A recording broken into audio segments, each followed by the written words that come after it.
It's time for a shop update. There's a lot of things going on in the shop, and we're going to show you where we're at with several of these cars. Let's get started.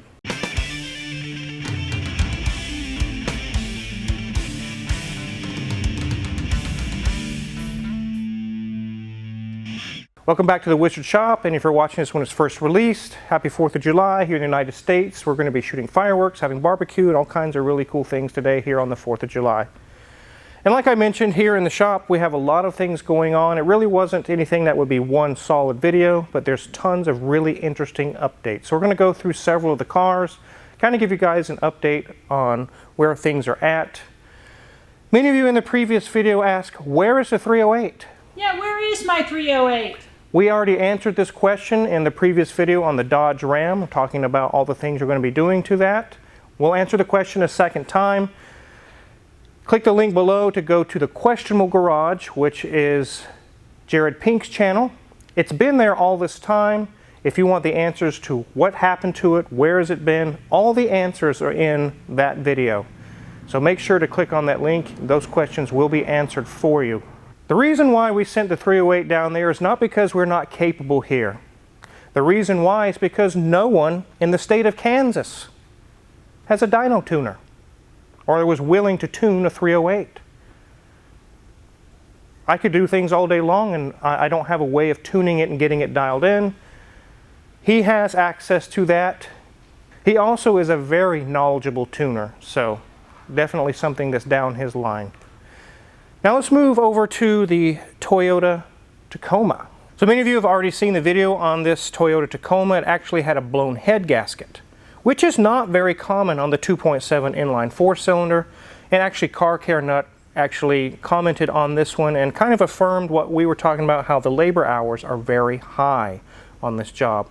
Some of you have commented, well, I could have done it faster. No, Car Care Nut is a Toyota certified master technician. He's been through a lot of these engines, and even he said, yes, it takes all of those hours to get this job done. We finally found why this thing blew a head gasket. So he actually had the cylinder head off and took it to Martin Machine and had it resurfaced. He said it really wasn't warped too bad, but we went ahead and resurfaced it. Danielson actually has most of it back together with new water pump, new timing chains, because we're not putting your old stuff back on. Everything's going together very nicely, but we did find, why did this thing blow a head gasket? And we found that the thermostat actually was stuck. There was something wrong with the thermostat. It was failing. It actually, we tested it and it really wouldn't even move that much. So at some point, very likely this engine was overheated unknowingly and blew the head gasket. So definitely not putting that back in. We'll have this thing back together here in another day or two. We're kind of bouncing around between jobs, but as soon as it's done, the customer can have it back, totally solved, ready for another 300,000 miles or more. So I'll be happy to get this done for the customer. So you've seen this in the background for a while. This is actually a V12 out of Tyler Hoover's from Hoovy's Garage, Ferrari 456, where it had engine work done somewhere else out of country, and it wasn't a very good job that was done.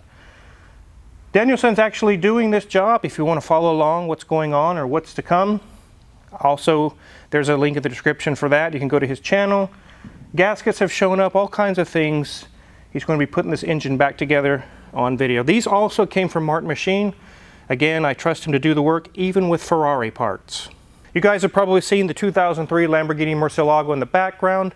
Lots of pieces and parts are off right now and actually have been shipped off for rebuild or reconditioning, and we're waiting on that, which can be very time consuming on these cars. When you have one of these cars in the shop for headlights being restored or different things being done, you cannot be in a hurry. You can't be calling the shop every day, when's it going to be done, when's it going to be done? That's not the name of the game with exotic cars. It's a big waiting game. Luckily, most people that bring us these types of cars already know that, so they're not pushy. So right now it's in pieces, waiting for those final parts to be reconditioned, then we can put it back together.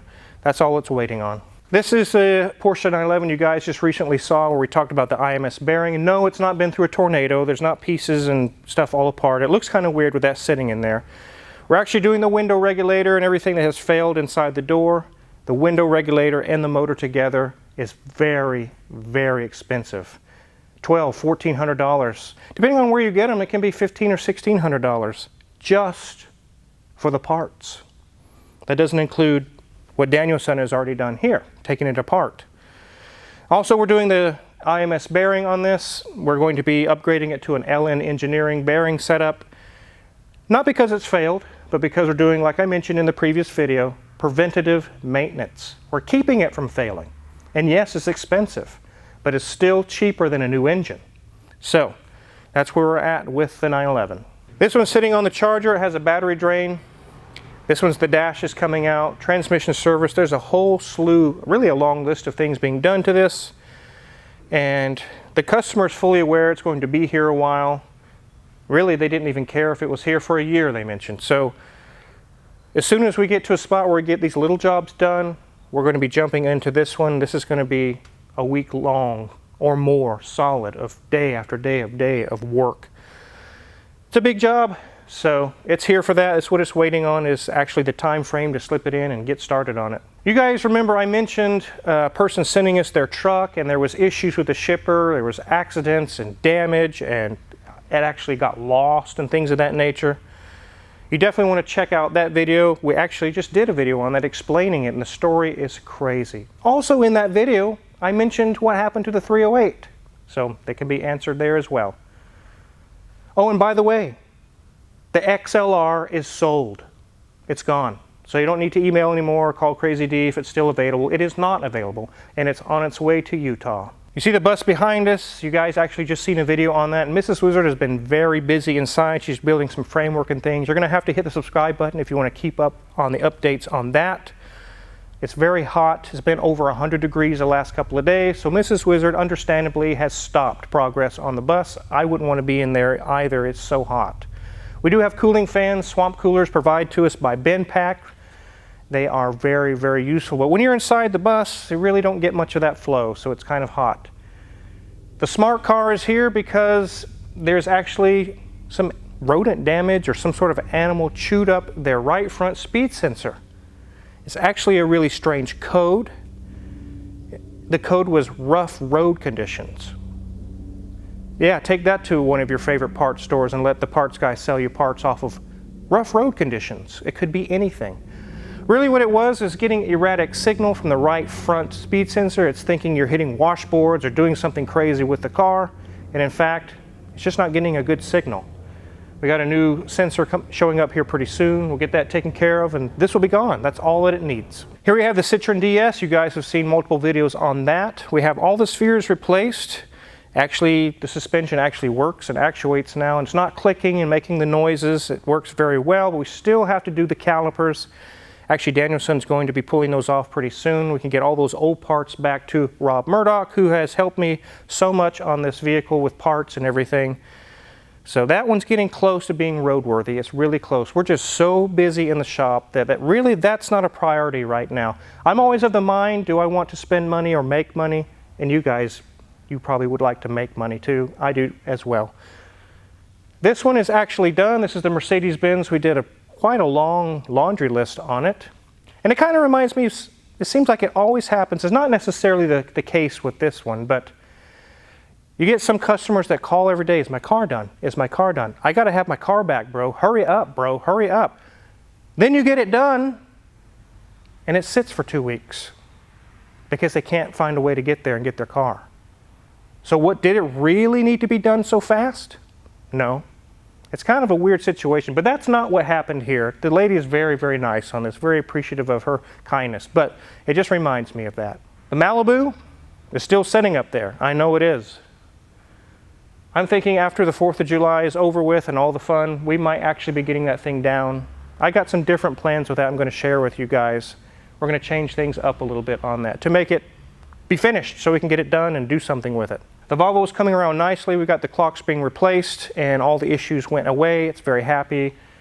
With that now, we got the serpentine belt and pulleys and things taken care of. Now we're going to be working with the underneath as soon as we get a lift is open. But we're coming along very nicely on the Volvo. And yes, a 1978 BMW 320i, one of the older models. I don't hate all BMWs. I like the older ones because they're not full of plastic garbage and alternator brackets, seals, and stupid stuff like that that cost $1,000 or $2 to fix. These are actually very easy to work on. They're actually reliable. fairly, and they're fun to drive. This is actually owned by my friend Bill, who has the Lotus Esprit Turbo. He's had a 993 in here. He has the Triumph TR8 and the Alfa Romeo Milano that you've seen in here. He owns several cars. This one has some fuel injection issues and charging issues with the alternator, and we're working through those to get those fixed. Really nothing serious enough to do a full video on it, but that's why we're showing you guys why it's here and let you see it real quick. This car has actually been filmed in the past when it was owned by someone else. A very good customer who owned actually the red Nova that you guys saw videos on. He's a good customer and kind of a friend, Frank. He actually owned this car too. And he asked me one day, he said, "I'm actually looking to sell this thing, and do you know anyone?" And I said, "Yes, I know someone who might be interested." And I contacted Bill, and Bill said, "I got a check ready, I want that car." And it's actually been a good buy. We're going to get some of these things sorted out. It's a very nice 320i. So that's kind of an update, what we got going on in the shop. It is so hot today. I'm just sweating. You can see the sweat on top of my bald scalp. But there is a lot of things happening in the shop. Very, very busy. We're booked for the next few weeks, which is a good thing because that helps pay the bills. So again, check down below in the description. There is tons of links that you can go to. There's our Amazon affiliates page, which we have all of our tools we use in the shop for sale. We get a small cut and we really appreciate it. There's a link to Danielson's channel. Actually, you can check the updates on the Ferrari engine, the 456 engine, the Audi, different things like that. There's also a link to the Questionable Garage, where you can let Jared tell you and answer your questions. Where is the 308? What happened to the 308? Those answers are all in that video. You just need to go over there and go see it. There's also links below to a lot of the cars we just talked about. If you're unfamiliar with them and you're like, "I haven't heard about that car," go down in the description and the link is there to that video and you can go check it out. Oh man, it's so hot. I'm very, very thankful to BenPak for these evaporative coolers. They definitely do the trick.